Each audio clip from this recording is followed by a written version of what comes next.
nggak ada hujan, nggak ada angin, ada sekelompok termulnya, tahu-tahu keluar akan memaafkan kecuali 3 orang. Nah, kalau pendapat saya, Mas Refli, ngapain minta maaf atau ngapain maaf dia? Ngapain minta maaf atau ngapain maaf dia? Ngapain minta maaf atau ngapain maaf dia? Urusan maaf memaafkan itu urusan pribadi, urusan hukum ya urusan hukum. Tetapi memang kalau ada ruang untuk memaafkan, kenapa tidak juga kita lakukan.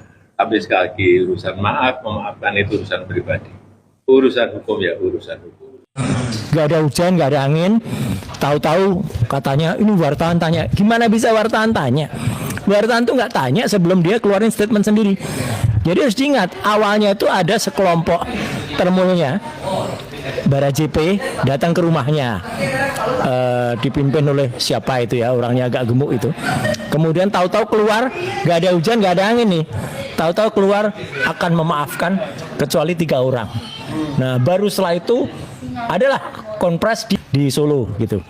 Nah, kalau pendapat saya, Mas Refli, ngapain minta maaf atau ngapain maaf dia? Nggak ada gunanya dan sama sekali kalau saya tuh nggak butuh maafnya dia. Dan ngapain juga tiba-tiba dia bilang-bilang minta maaf. Istilahnya anak sekarang, nggak butuh maafmu. Ya, gitulah. Ngapain juga tiba-tiba bilang-bilang maaf. Itu hanya untuk mencari simpati atau mencari pendapat dari masyarakat aja. Udah gitu aja, jadi nggak ngaruh.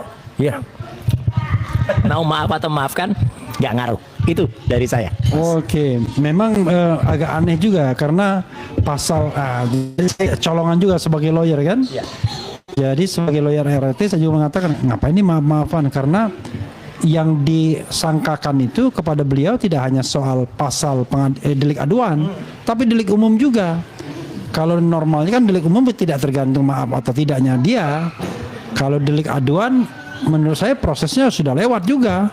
Mestinya ketika dia mengadukan, kemudian ada restoratif justice, direkonsiliasi orang itu tersebut mau terus mengadukan atau tidak. Nah, ini gimana? Sudah mengadukan sejak tanggal 30 April, tiba-tiba ngomong tentang memaafkan. Nah, kalau pendapat Bro Risman bagaimana, yang menyerukan 2026 adalah pemakzulan Gibran?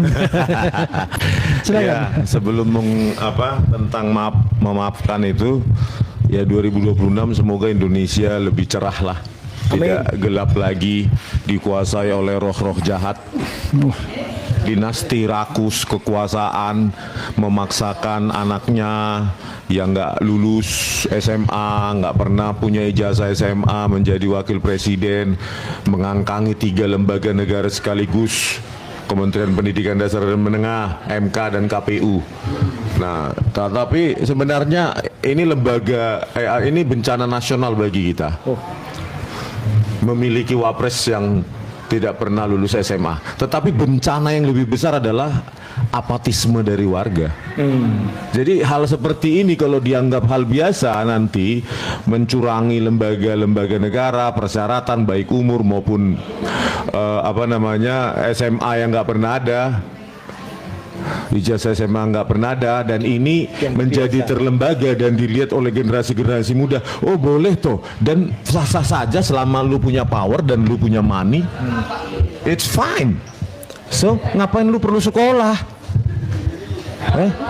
Kan begitu. Jadi ini kan mentalitas. Jadi kalau banyak sekali saya lihat pengamat politik di televisi itu seringkali mengeluarkan statement apologi, ya kan, apologi.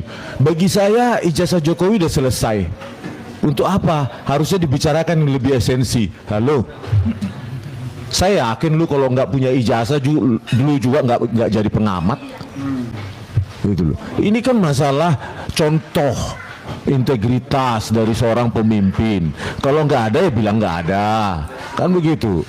Ya, apalagi terkait dengan Wapres Gibran yang nggak punya ijazah SMA, ini kan harusnya Ya masyarakat harus turun, makanya resolusi saya 2026 adalah ya, meskipun saya cuma rakyat biasa, nggak punya power, nggak punya money, ya, tetapi ya saya akan berteriak, saya akan mengamplifikasi seruan itu terus, bahwa memang ya Gibran nggak punya ijazah SMA. Ini harus, mungkin kalau ini terjadi di luar negeri ya, dengan tingkat demokrasi atau keadaban atau literasi kecerdasan yang sangat tinggi, saya yakin Gibran ini bakal dihukum di apa? Ya, Nusa Kambangan. Karena apa? Ya ini jangan sampai terjadi lagi lah, masa pakai surat keterangan. Surat keterangan yang cuma modal kelas 10 atau secondary 4 dari Ocipak Secondary School. Setelah itu kursus bahasa Inggris kah? Foundation Studies kah? Diploma kah?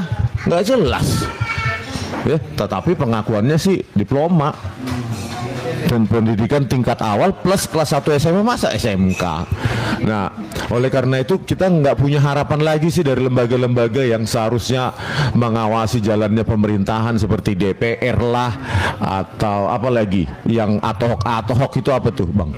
Entah apalah itu ya, yang mereka dibayar tiap bulan dengan gaji kita untuk mengawasi jalannya pemerintahan, integritas DPR, pemerintahan. DPD. DPR, DPD, apa lagi macam, saya nggak tahu Bang tata negara itu. Oke. Yang pasti mereka sekarang hidup di bawah kasur. Oke. Di bawah kasur, di bawah meja, yang penting gaji 3 bulan, ada proyek, ada markup segala macam. Ya, kita sendiri. Jadi pemirsa ya, 2026 kita fokuskan energi kita untuk membuat langit Indonesia menjadi cerah. Ada harapan baru bagi anak-anak bangsa ya. Jangan memiliki pemimpin yang gampang berjanji, enteng sekali menjanjikan 19 juta lapangan pekerjaan, ketika diminta janjinya itu ya dengan enteng. Ya, bicara tentang AI, coding, blockchain, kripto, itu aja diulang-ulangi di 100 kesempatan.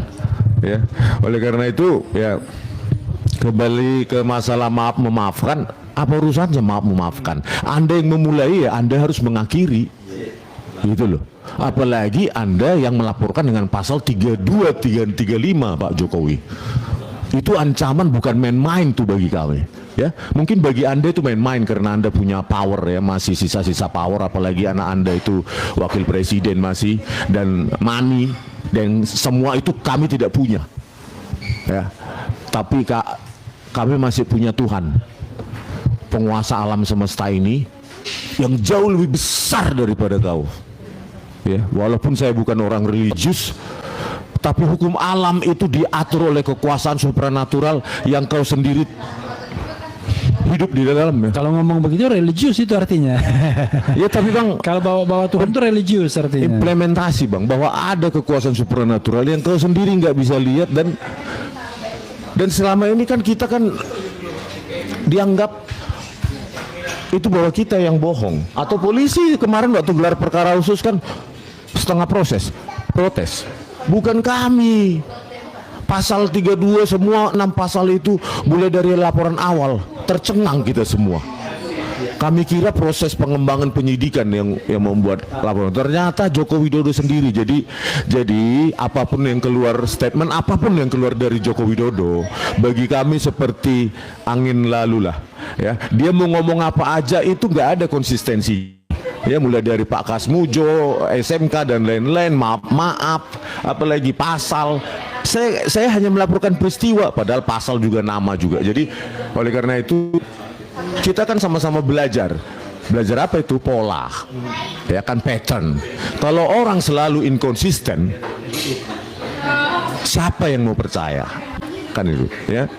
Jadi ya Anda yang memulai, Anda yang harus mengakhiri, dan datanglah ke sidang di PN Solo. Jadi, maupun sidang yang mengkriminalkan kami, memidanakan kami. Jangan sampai Anda nggak datang ketika Anda menggunakan pasal 32 dan 35. Ya, bisa jadi nanti rakyat marah dan memanggil paksa, menjemput paksa Anda dari Solo. Gitu loh. Karena apa? Ya karena Anda menggunakan pasal yang menjerat kami seolah-olah kami kriminal negara, maling uang negara. Ya, bahwa Anda pakai pengacara-pengacaramu yang segala macam itu. Padahal seharusnya jika ijazah Anda asli, ya nggak perlu pakai pengacara, nggak pakai relawan, pakai ini itu tanpa laporan. Nih rakyatku, aku punya bukti otentik, ijazah otentik, selesai masalah. Tetapi Anda bayar semua itu pengacara itu, Anda bayar semua relawan itu, ya, Anda bayar semua reuni-reunian untuk meyakinkan publik yang sekarang tidak mungkin lagi diyakinkan, ya. Kenapa? Satu saja keterangan Pak Kasmujo membantah bahwa dia pernah membimbing skripsi maupun membimbing akademik Anda, itu sudah menggugurkan semua relawan, pengacara, reuni-reunian dan lainnya. Itu Bang. Anda galak sekali seperti Pak Kasmujo, bolak-balik. Ya. Jadi Ya.